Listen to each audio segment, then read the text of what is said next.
convidar você a abrir comigo a palavra de Deus no livro do profeta Ezequiel. O capítulo é muito conhecido, o capítulo é o 37.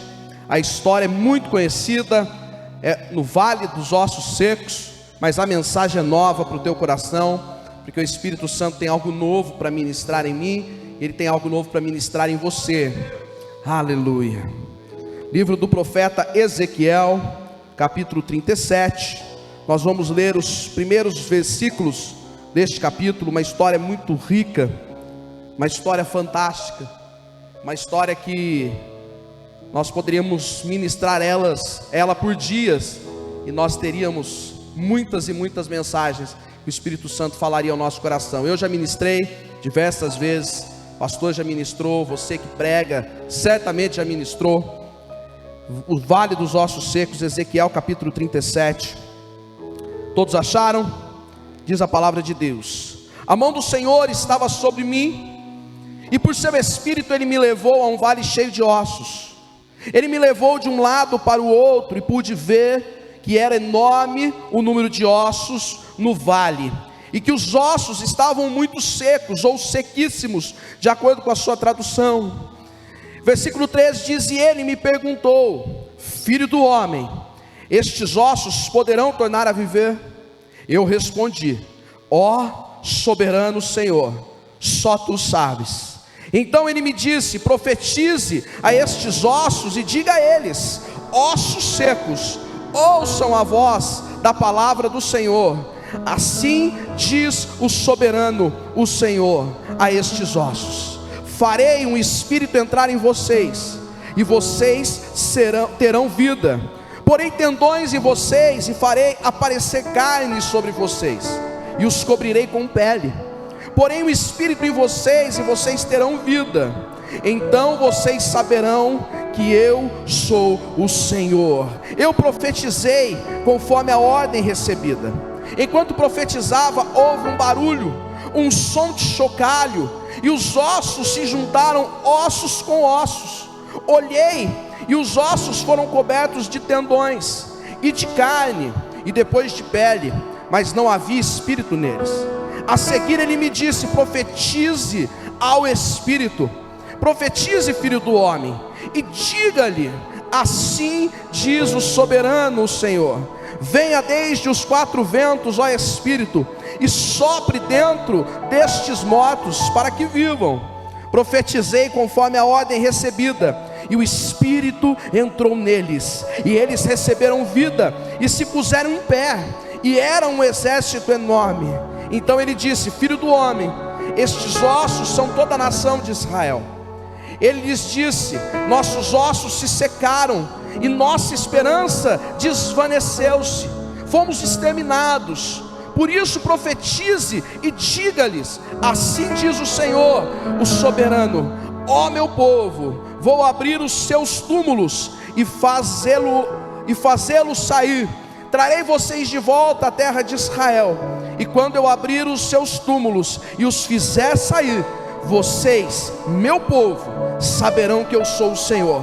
Porém o meu espírito em vocês, vocês viverão, e eu estabelecerei em sua própria terra. Então vocês saberão que eu sou o Senhor. Eu falei e fiz. Palavra do Senhor. Pai, nós te louvamos e te damos graças nessa noite, porque a tua palavra ela foi aberta, ela foi lida, e como sempre, Senhor, que ela venha gerar vida aos nossos corações. Nós estamos disponíveis à vontade do teu Espírito Santo nesta noite.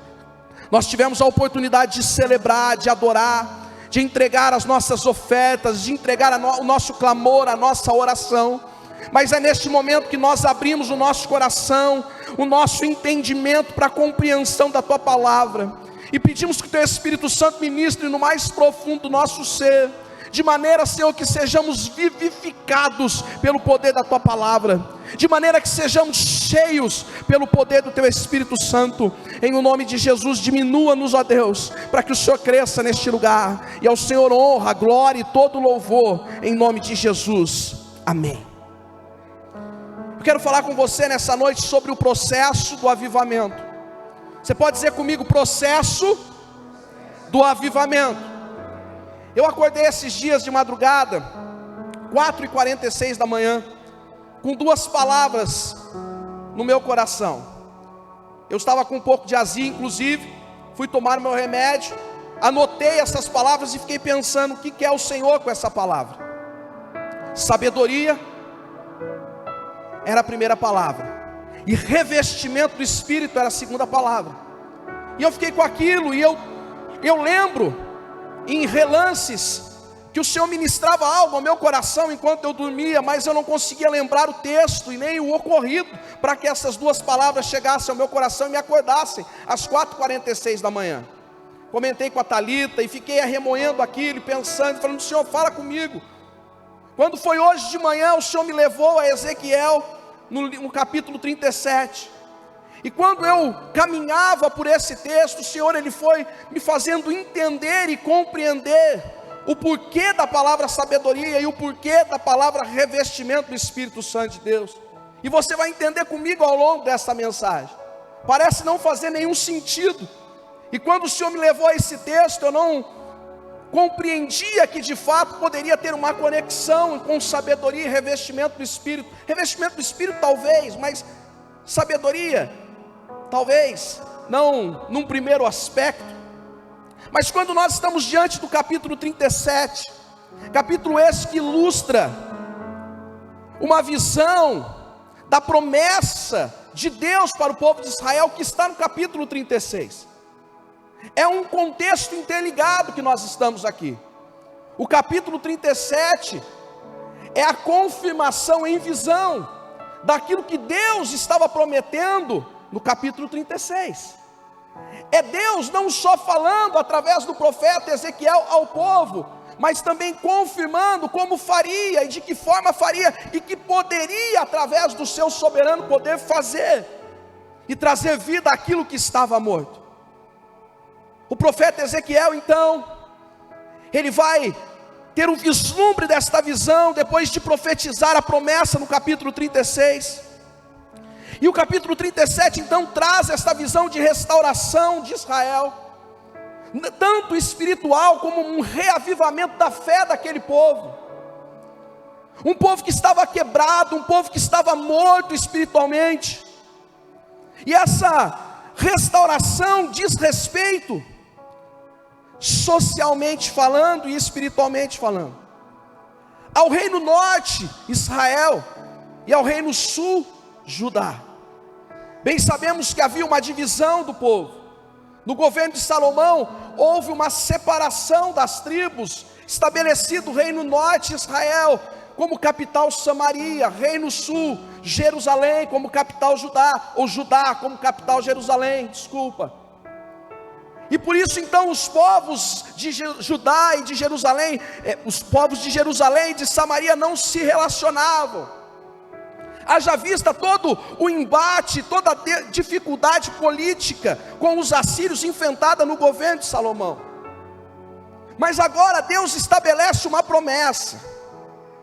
Deus nos estabelece uma promessa, na qual Ele confirma através da visão do capítulo 37 a Ezequiel, somente para Judá, ou somente para Samaria, ou somente para o reino de Israel, mas para todo o povo. Ele está dizendo que aquilo que Ele vai fazer é para todo o povo, não é só para alguns, mas é para todos que o Senhor quiser operar e manifestar com vida. E é fato que quando nós olhamos para esse texto, nós estamos diante de um texto que trata sobre um avivamento que Deus faz no povo. E nós temos por vezes clamado por um avivamento. Nós temos por vezes gritado para que Deus faça de novo, como Abacuque disse: reaviva, Senhor, a tua obra no meio dos anos e a torna conhecida. E nós muitas vezes clamamos para que esse avivamento venha sobre o povo de Deus. Mas a primeira coisa que nós precisamos entender é que avivamento trata-se de trazer vida àquilo que está morto ou quase morto. E o avivamento ele não começa de um modo generalizado, mas ele começa em mim, ele começa em você. É quando eu avivado, você avivado, teu irmão do lado avivado, nós avivados nos encontramos é que há um avivamento coletivo. Mas o avivamento, ele precisa fazer parte da minha vida, da tua vida, no aspecto individual. Nós precisamos queimar pela presença de Deus todos os dias das nossas vidas no aspecto individual. Nós não podemos esperar um culto dominical para queimar na presença dEle. Nós não podemos esperar um encontro de fé na terça-feira para queimar na presença dEle. Nós não podemos esperar os encontros da igreja, o pastor já disse aqui, porque a igreja não é prédio, a igreja somos nós. Porque Deus não mais habita em templos feitos por mãos de homens, mas pelos templos construídos por Ele mesmo. Jesus subiu ao céu, o Espírito desceu e habitou em mim e em você. E agora nós temos um relacionamento diário com aquele que é Senhor sobre todas as coisas. Ontem nós estávamos com o Asaf Borba e ele disse algo muito interessante. Ele disse que quando ele começou a querer servir através do dom que Deus tinha dado para ele, que é a música, Deus o levou primeiro a aprender a adorar, porque não podemos servir sem saber adorar. Primeiro eu tenho relacionamento com Deus, eu sou cheio da presença dEle, depois eu sirvo. Porque o mais importante para mim e para você consiste no relacionamento, e Ele chamou isso de herança, Ele chamou isso daquilo de mais precioso que Ele tem, que é a presença de Deus. E quando nós estamos diante desse cenário, nós percebemos que por vezes nós também queremos um avivamento, nós também queremos uma transformação, e não só espiritual, mas também social. Nós queremos ser avivados enquanto igreja, nós queremos ter o nosso ministério vivo, nós queremos também ter um casamento avivado, queremos ter uma vida profissional bem sucedida, queremos ter uma vida socialmente falando próspera. Isso não é errado, mas o que nós aprendemos com esse texto é que primeiro Deus trabalha ao invés da forma como nós achamos que Ele deve trabalhar. Rodolfo, eu não estou entendendo, eu te explico.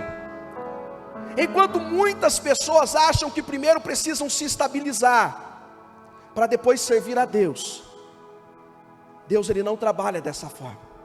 Deus Ele quer usar a tua vida, e no contexto daquilo que Ele está fazendo, Ele vai trabalhando em todas as outras coisas. Ele não quer esperar você casar, Ele não quer esperar você entrar numa boa faculdade, Ele não quer esperar você experimentar todas as coisas para depois te usar. Ele quer te usar e te aperfeiçoando em todas as outras coisas. Mateus capítulo 6, versículo 33 diz: buscai primeiro o reino de Deus e a sua justiça, e todas as demais coisas vos serão acrescentadas. Ezequiel reflete, e o próprio Cristo, Ele confirma a profecia de Ezequiel, em Marcos capítulo 2, versículo 5, Jesus está curando, e 4 amigos trazem um homem paralítico, para ser curado. Esse homem então, diante de todo o alvoroço de pessoas que ali está, ele não pode ser adentrado pela porta, então eles trazem esse homem amarrado em cordas, amarrado de alguma maneira, e o descem pelo telhado. Então eles colocam esse homem diante de Jesus, para que Jesus o cure, amém? Mas a primeira coisa que Jesus faz não é curá-lo, a primeira coisa que Jesus faz é perdoá-lo. Jesus olha para aquele paralítico, e todo mundo estava vendo que ele era paralítico, e com certeza todos esperavam que Jesus o curasse da sua paralisia. Mas Jesus não faz isso no primeiro momento. Jesus ele vai e o perdoa. Versículo 5 do capítulo 2, a palavra diz: vendo a fé que eles tinham, Jesus disse ao paralítico: filho, os seus pecados estão perdoados.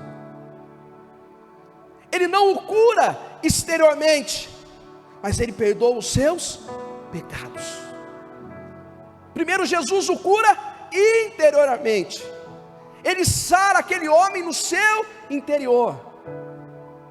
E aí então, conhecendo o pensamento dos fariseus, daqueles que ali estavam, que dizia: quem é esse que pode perdoar pecados? E ele vira para aqueles homens e diz assim: é mais fácil perdoar pecado? Ou é mais fácil dizer: levanta, toma o teu leito e vai para a tua casa? E aí diz no versículo 10: mas para que vocês saibam que o Filho do Homem tem na terra autoridade para perdoar pecados, disse ao paralítico: levanta-se, pegue a sua maca e vá para a sua casa. Esse homem estava com os seus ossos sequíssimos. Deus restaurou através do Senhor Jesus Cristo a vida deste homem, mas antes ele sarou o interior daquele homem. Porque com Deus não começa da forma que muitas vezes nós achamos que deve começar. Ah, Senhor, primeiro o Senhor me faz isso, primeiro o Senhor me dá aquilo, primeiro o Senhor me abençoa dessa forma, aí então eu vou servi-lo. Não. Primeiro Deus vai lá no profundo. Deus vai sarar essa ferida que tem impedido você de amar. Deus vai sarar essa ferida que tem impedido você de perdoar. Deus vai sarar essa ferida que tem impedido você de servir. Deus vai sarar aquilo que muitas vezes tem impedido você de se entrar no seu lugar secreto, de entrar no teu quarto, de se prostrar na presença dEle e clamar pela presença dEle como você sabe que deve fazer.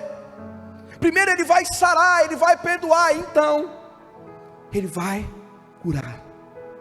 Porque o processo de Deus é inverso ao meu processo e ao seu processo.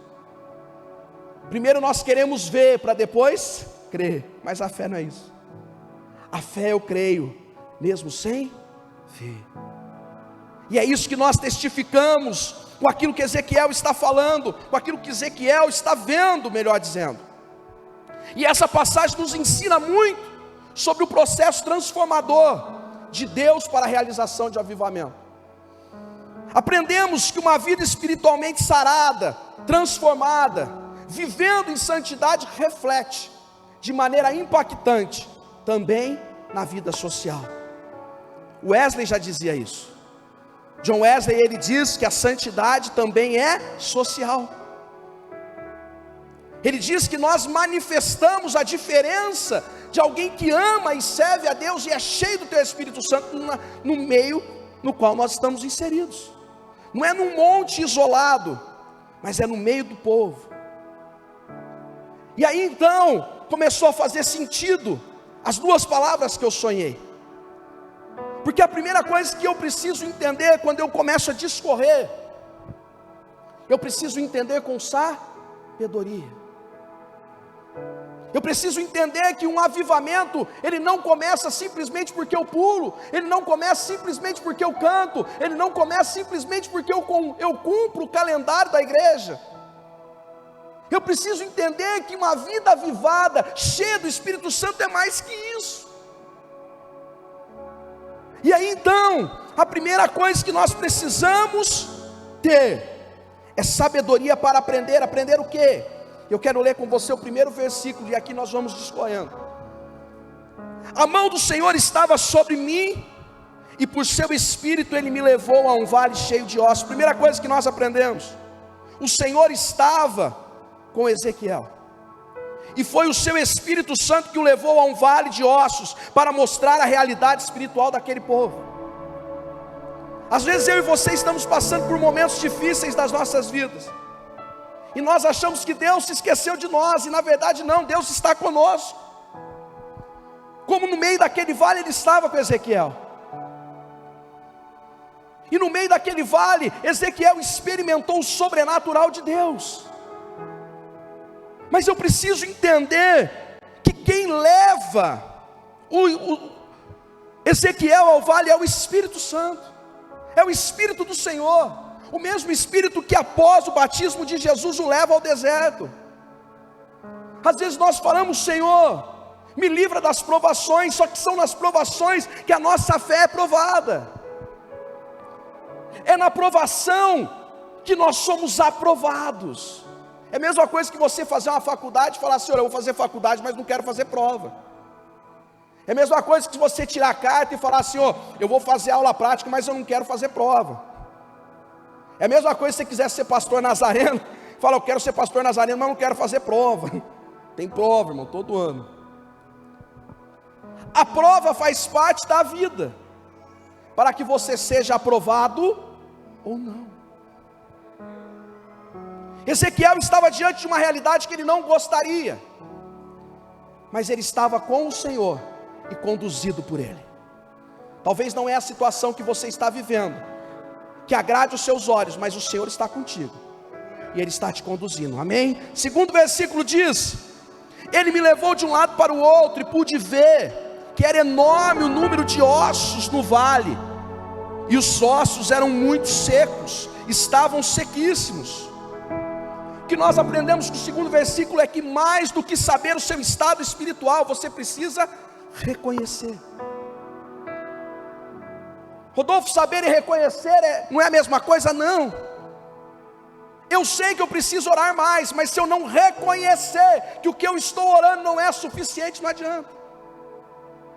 Eu sei que eu preciso agarrar nas coisas de Deus. O pastor disse aqui: irmãos, tem muita obra, tem muita coisa para fazer, tem muito ministério. Agarra nenhum, põe a mão no arado, trabalha. O pastor disse hoje.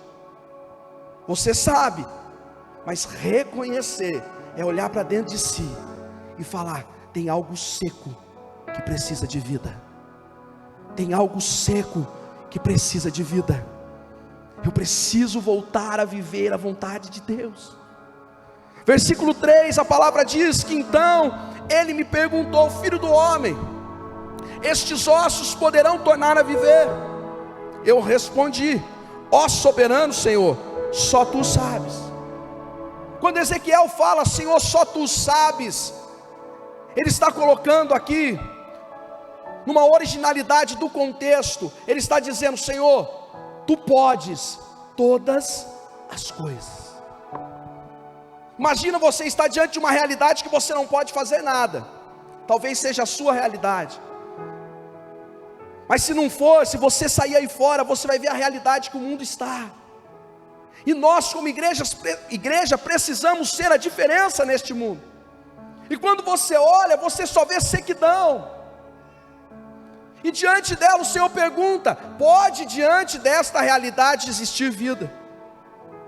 Ezequiel, cheio de fé, ele vira para Deus e fala assim: Senhor, tu podes todas as coisas. Está seco, mas se o Senhor quiser trazer vida, o Senhor pode. Está difícil, mas se o Senhor quiser transformar, o Senhor pode. Ah, Senhor Jesus, não tem jeito nenhum para mim, mas para o Senhor todas as coisas são possíveis.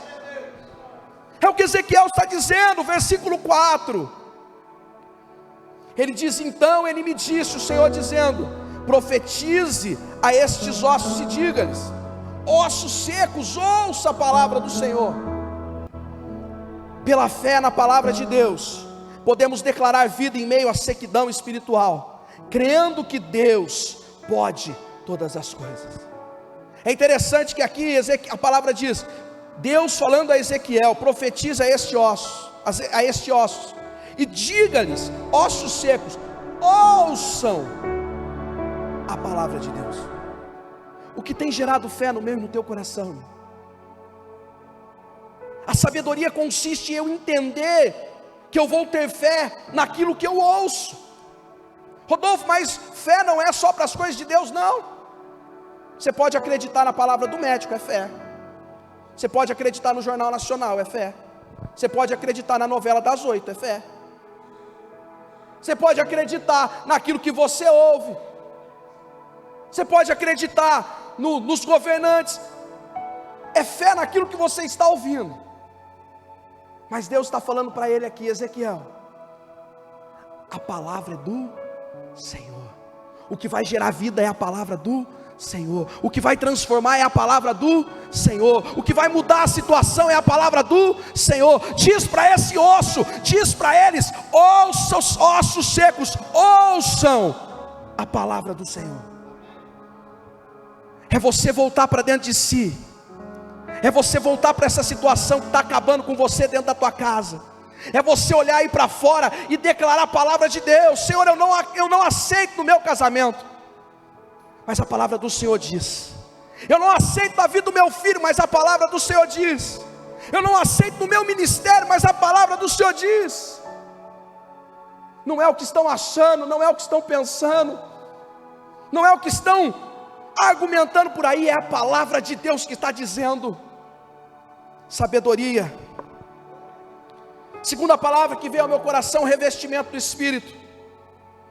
E aí nós vamos para o versículo 5, e a palavra diz que depois dessa introdução de relacionamento, Ezequiel e Deus, no versículo 5 a palavra diz: assim diz o soberano, o Senhor, a estes ossos: farei um espírito entrar em vocês, e vocês terão vida. Somente a presença de Deus, meu irmão, gera vida no meu e no seu coração. Muitas vezes nós achamos que estamos vivendo, mas eu costumo dizer, principalmente para os jovens, que viver sem a presença de Deus é existir. A gente só vive se nós tivermos a presença de Deus. Ezequiel vira para os ossos e ele diz: então, assim diz o Senhor, farei um espírito entrar em vocês, e vocês terão vida. Jesus está diante do povo, Atos capítulo 1, versículo 8, e a palavra diz que ele vira aos seus discípulos e todos o povo que estava ali, e ele diz: ficai aqui, até que do alto sejais revestidos de poder. E então serão minhas testemunhas em Jerusalém, Samaria, Judeia e aos confins da terra. Não há vida sem a presença do Espírito Santo. Não há poder de Deus sem a presença do Espírito Santo. Aqueles ossos poderiam voltar ao lugar, eles poderiam receber tendões, eles poderiam receber pele, eles poderiam receber carne, não nesta ordem, mas carne e pele. Mas o que trouxe vida a estes ossos foi o Espírito Santo na vida deles. Rodolfo, o que é isso? Eu estou dizendo que a situação que você vive hoje, se você não clamar pelo Espírito Santo de Deus, ela não vai mudar. Chama o Espírito Santo para a tua casa, chama o Espírito Santo para o teu casamento, chama o Espírito Santo para a tua vida com Deus, chama o Espírito Santo para o teu ministério, chama o Espírito Santo, porque só há vida se o Espírito Santo estiver na onde você clama. Talvez teu casamento está andando só pele e osso, talvez até tenha uns tendões, talvez tenha até carne, e de carne eu entendo, carne de churrasco, tá bom, irmão? Senão ele vai falar: o pastor está pregando na carne lá. Não, talvez você está andando o seu ministério desse jeito. Não, tá legal, tá bacana, tem osso, tem tendão, mexe, ó, tem pele, ó, mas não tem vida, porque não tem o Espírito Santo. E o versículo 6, então, a palavra de Deus diz: porém tendões em vocês, farei aparecer carne sobre vocês, e os cobrirei com pele. Porém um espírito em vocês, e vocês terão vida. Deus restaurou seguindo um processo ordenado. Aqui nós vemos que primeiro Deus perdoa, e depois Ele enche com o Espírito Santo. Eu citei Marcos capítulo 2, versículo 5, o homem paralítico. Deus perdoa, depois cura através de Cristo. Primeira obra da graça e segunda obra da graça para nós nazarenos que cremos: arrependimento. Quando eu e você nos arrependemos dos nossos pecados, quando nós cremos no Senhor Jesus como o único e suficiente Salvador, então a primeira obra da graça acontece na minha vida e na tua vida. Nós somos regenerados, ou seja, aquilo que não tinha forma ou estava deteriorado começa a ser reformado. Nós somos justificados, ou seja, a culpa que era minha passa a ser de Cristo, e nós somos perdoados. Nós somos adotados à família de Deus, porque todos quanto crerem, deu-lhes o poder de ser chamados filhos de Deus. Segunda obra da graça, nós somos batizados pelo Espírito, nós somos cheios do Espírito, nós somos inteiramente santificados, ou seja, o Espírito Santo, que na primeira da obra da graça não acontece, agora Ele vem e purifica o meu e o seu coração para viver em novidade de vida. É isso que Ezequiel está vivendo aqui, é isso que ele está vendo. Os ossos começam a se juntar. começa agora a ter tendão, começa agora a ter carne, começa agora a ter pele, mas falta a vida, e aí vem a vida através do Espírito, porque então no versículo 7, ele diz: eu profetizei conforme a ordem recebida. Enquanto profetizava, houve um barulho, um som de chocalho, os ossos se juntaram, osso com osso. Olhei e os ossos foram cobertos de tendões e de carne, e depois de pele, mas não havia espírito neles. Versículo 9, a seguir ele me disse: profetiza ao Espírito, profetize, filho do homem, diga-lhe: assim diz o soberano Senhor, venha desde os 4 ventos, ó Espírito, e sopre dentro desses mortos, para que vivam. Profetizei conforme a ordem recebida, e o Espírito entrou neles, e eles receberam vida, e se colocaram de pé, e era um exército enorme. Aleluia!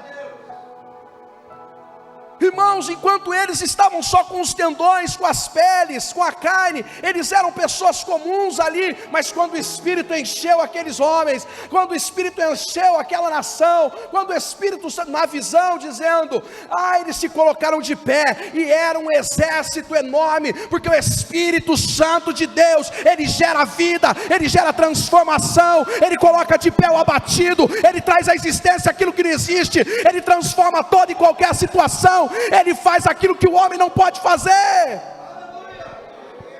Revestimento do Espírito Santo gera poder e gera unção na minha vida e na tua vida.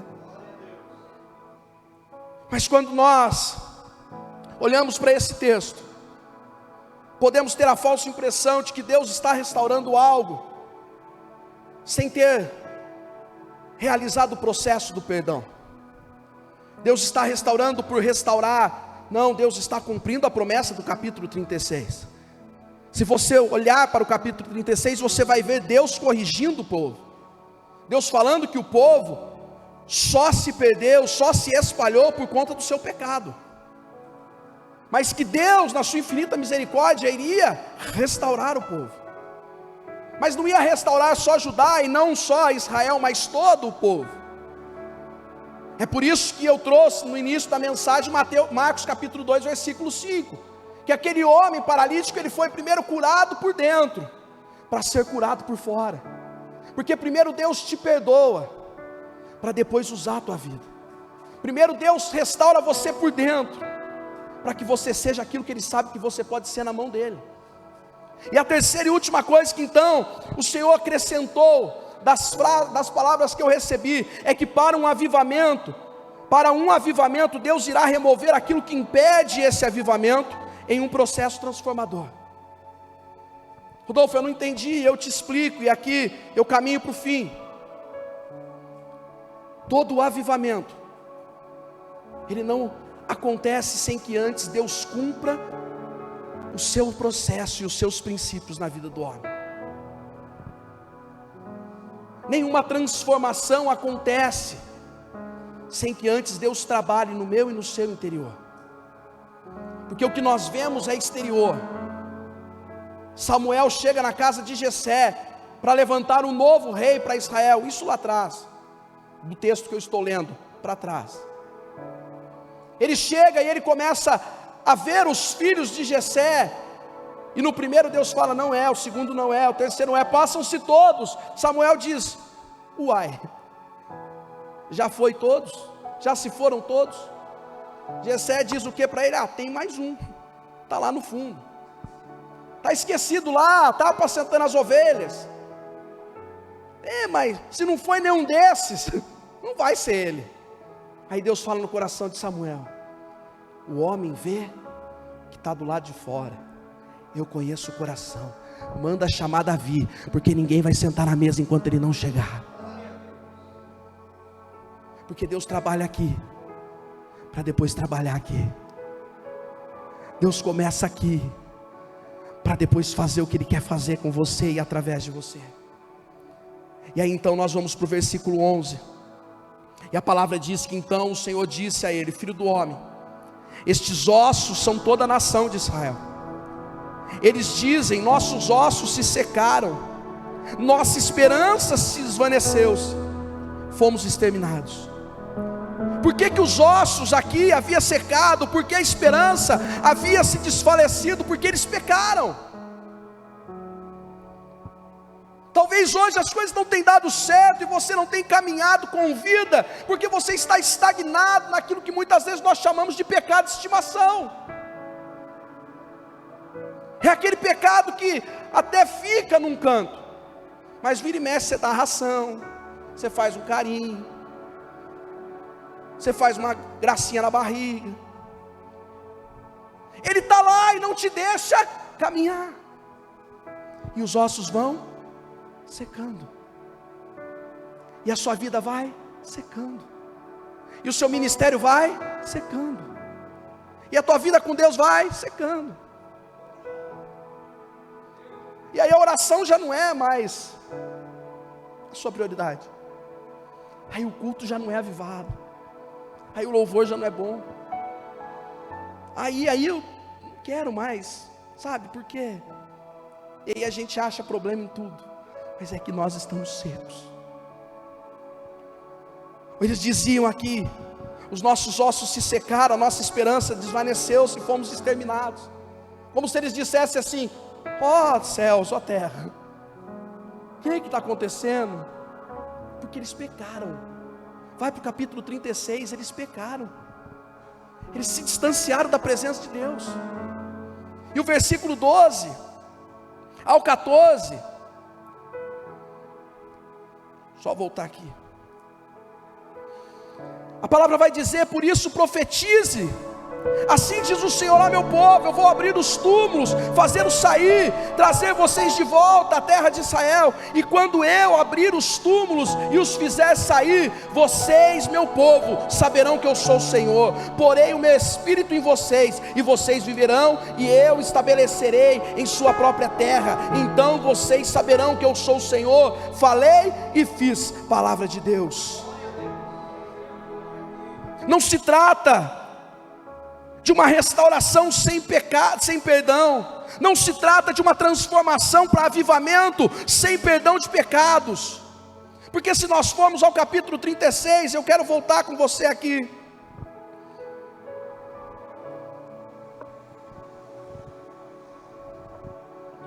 E se nós formos no versículo 16 do capítulo 36, a palavra diz, no versículo de número 5, 16 é outra coisa. A palavra diz assim: assim diz o soberano, 36, Ezequiel 36, versículo 5. Assim diz o soberano, ó Senhor: em meu zelo ardente falei contra o restante das nações e contra todo o Edom, pois com prazer e com maldade no coração eles fizeram de minha terra sua propriedade, para saquear suas pastagens. Parte A do versículo: em meu zelo ardente falei contra o restante das nações e contra todo Edom. Eu vou pedir para colocar Hebreus capítulo 12, versículo 16, para que você entenda o que Deus está fazendo com o povo, para que você compreenda o que Deus quer fazer na minha vida e na tua vida. Hebreus capítulo 12, versículo 16 diz: então, não haja algum impuro ou profano como foi Esaú, o qual por um repasto vendeu o seu direito de primogenitura. Você vai falar: Rodolfo, mas o que tem a ver Esaú, Edom? Quando nós olhamos para Edom do capítulo 36 de Ezequiel, existe um título empregado sobre Esaú. E quando nós entendemos o que Deus está falando aqui, Deus está falando: eu vou tratar com a nação, mas eu vou tratar com Esaú, eu vou tratar com o profano, eu vou tratar com o impuro, eu vou tratar com o imoral que está dentro de vocês. Eu vou sarar isso dentro de vocês, para que vocês possam viver em santidade.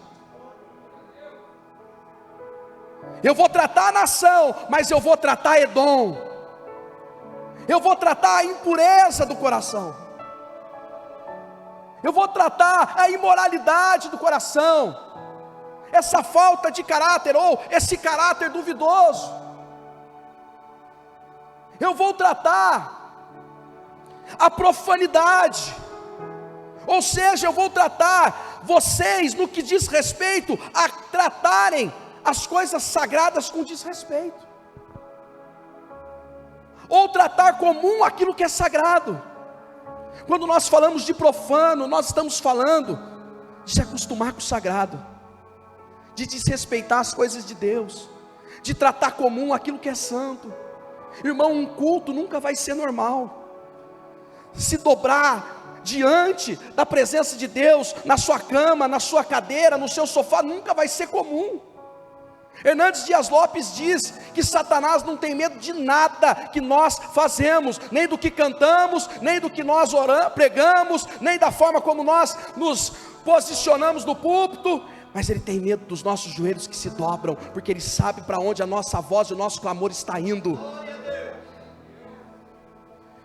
Orar não é comum, vir para a igreja não é comum, irmão, levantar seus braços na hora do culto não é comum, mas Deus está tratando com o povo aqui, para que eles de fato compreendam, para que de fato eles sejam sarados naquilo que o impedem de eles viverem o avivamento. Queremos viver o avivamento, queremos, mas nós precisamos parar de se acostumar com o sagrado, nós precisamos parar de tratar as coisas de Deus como algo comum, nós precisamos parar de viver uma vida do jeito que nós queremos, nós precisamos bater no peito e como Paulo dizer, não mais eu vivo, mas Cristo vive em mim. E nós precisamos voltar a ser unidos como igreja, para que o avivamento de Deus venha sobre nós. Eu encerro no capítulo 37 de novo, versículo 15. A palavra de Deus diz: esta palavra do Senhor veio a mim, filho do homem, escreva num pedaço de madeira, pertencente a Judá e aos israelitas seus companheiros. Depois escreva no outro pedaço de madeira, vara de Efraim, pertencente a José e toda a nação de Israel, seus companheiros. Junte ambas as varas numa só vara, para que se torne uma única vara em suas mãos. Quando seus compatriotas perguntarem, você não vai nos dizer o que significa isso? Versículo 19, diga-lhes assim: o soberano, o Senhor, vou apanhar a vara que está na mão de Efraim, que pertence a José, que as demais tribos israelitas e seus companheiros, e vou juntá-las com as varas de Judá. Assim farei delas um único pedaço de madeira, e elas se tornarão uma só em minha mão. O contexto diz que Deus não fala para um povo, Deus fala para todo o povo. Deus não reestabelece e levanta só Judá ou só Efraim, Ele levanta toda Israel, porque Deus não faz divisão, Deus não faz acepção de pessoas, Deus não compactua com a divisão, Deus quer unidade, e aonde há unidade, há poder, há glória, há manifestação, há avivamento do alto de Deus. Efésios capítulo 5, versículo 18, não vos embriagueis com o vinho, que leva à devassidão, mas deixai-vos encher com o Espírito Santo, cantando entre vocês com salmos, hinos, cânticos espirituais, é unidade, irmão. Sujeitando-se uns aos outros, é unidade. Nós clamamos por um avivamento, mas nós precisamos entender sabedoria, aquilo que Deus está fazendo em nós. Precisamos ser revestidos do poder do Espírito Santo, porque sem o Espírito Santo não há poder e unção. E precisamos permitir o Espírito Santo tratar com o Edom, com o Esaú que mora dentro de nós, imoral, profano, que muitas vezes se deixa levar, que causa divisão, porque Deus não compactua com isso. Mas Deus quer estabelecer um novo começo comigo e com você, como Ele fez com o povo de Israel. Deus, Ele quer trazer à existência aquilo que parece que não tem mais jeito, porque às vezes a gente fica preso ao versículo e a palavra de Deus diz: mas nos últimos dias o amor de muitos se esfriaria, de muitos que não conhecem, mas nós conhecemos o amor. de muitos que não sabem o que é o amor, mas nós vivemos o amor. Que eu e você possamos nessa noite sair daqui, falar: Espírito Santo, não me deixa mais ser o mesmo, mesmo que a minha carne queira, não me deixa, que eu preciso viver a tua vontade. Arranca de mim Esaú, arranca de mim Edom, arranca de mim todo espírito contrário à tua vontade, que eu quero ser revestido alto para viver o avivamento que o Senhor tem para derramar na igreja nos últimos dias. Você crê nisso? Se coloque de pé nessa noite.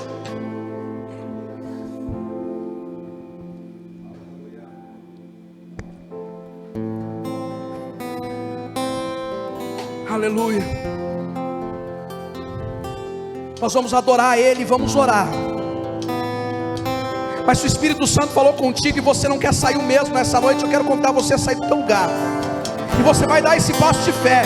Talvez você entrou aqui só tendão, só carne, só pele, parece que tem vida, mas não tem. Mas o Espírito Santo vai te encher nessa noite, Ele vai transformar a tua vida, Ele vai fazer em você e através de você aquilo que Ele pode fazer.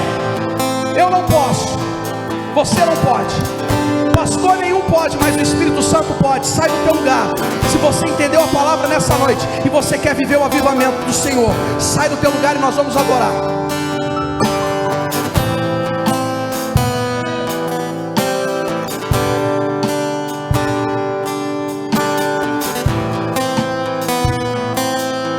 Aleluia. O que posso ver, se não no vale de ossos secos?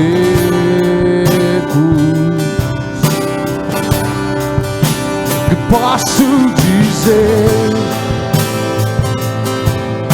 se já se foi a esperança?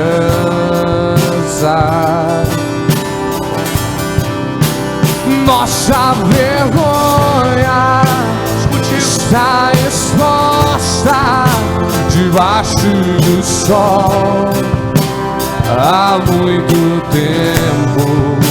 Se foi alegria, não é espírito, não é palavra. Filho do homem, mude a história com sua boca, profetiza, volte a alegria, tenha espírito, haja palavra,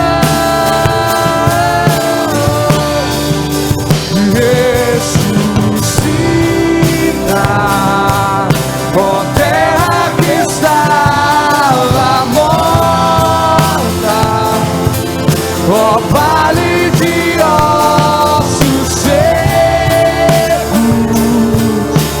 volte a respirar.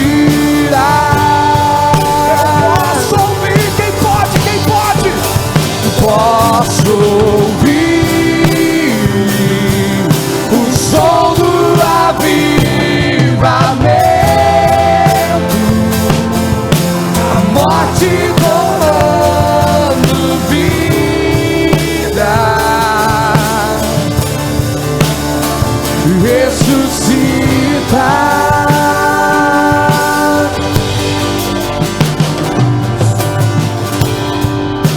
O que posso ver, se não um vale de ossos secos?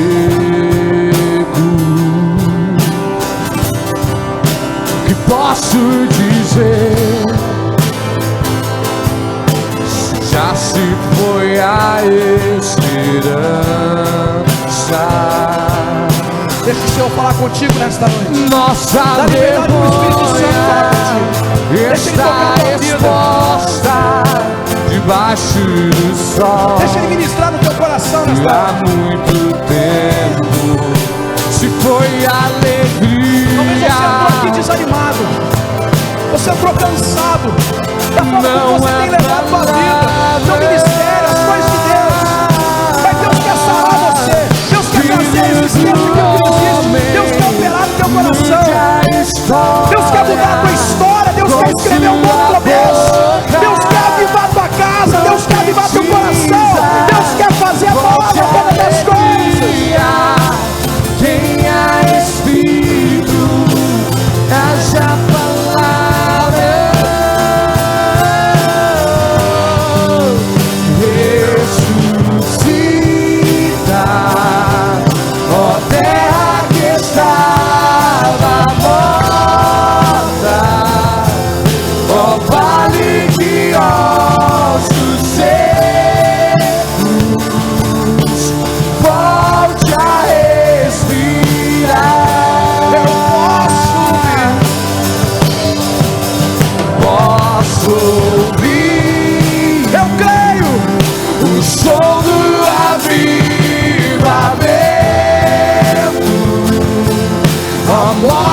Antes de nós orarmos, Ezequiel 36, versículo 25, ouça o que Deus faz.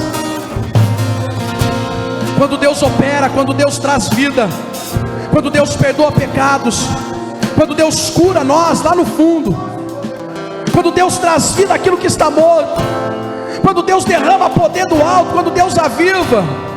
Versículo de número 25 do capítulo 36 diz: aspergirei a água pura sobre vocês, e vocês ficarão puros. Eu os purificarei de todas as suas impurezas e de todos os seus ídolos.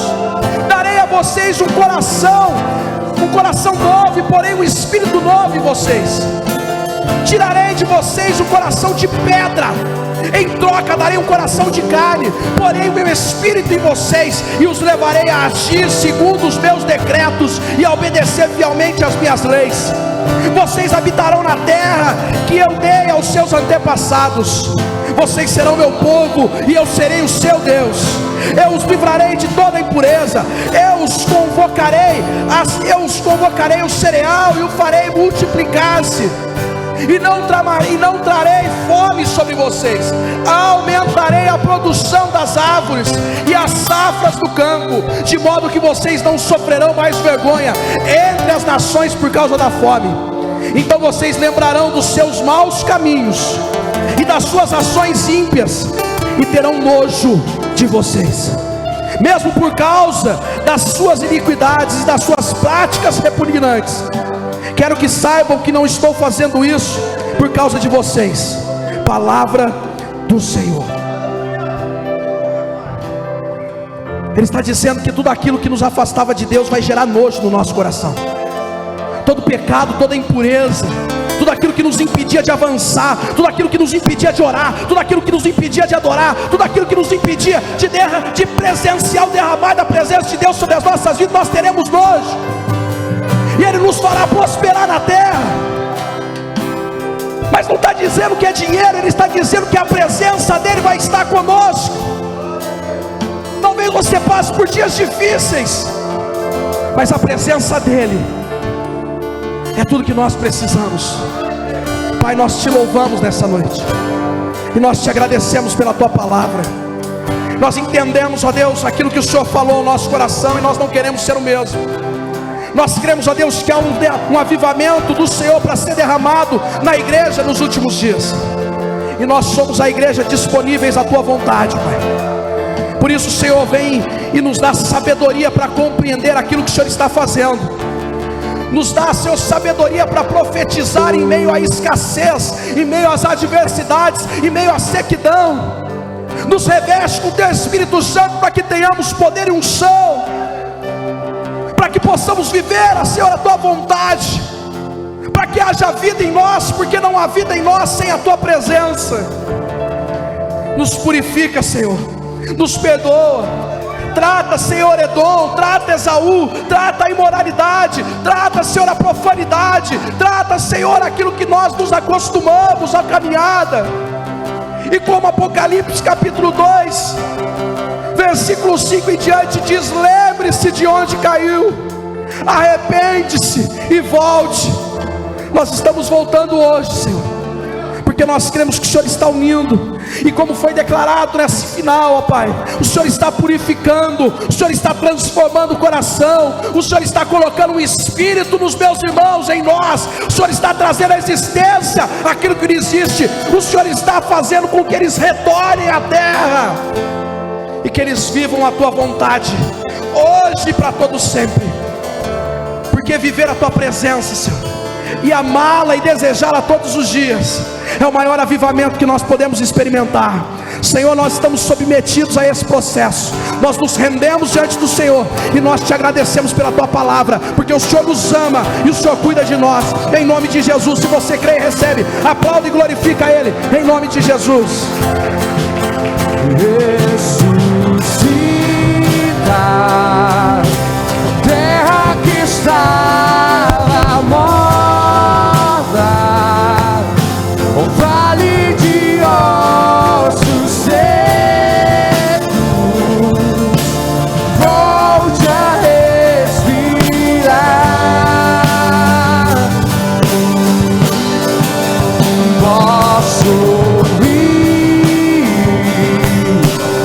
todo avivamento, a morte tornando vida, ressuscita.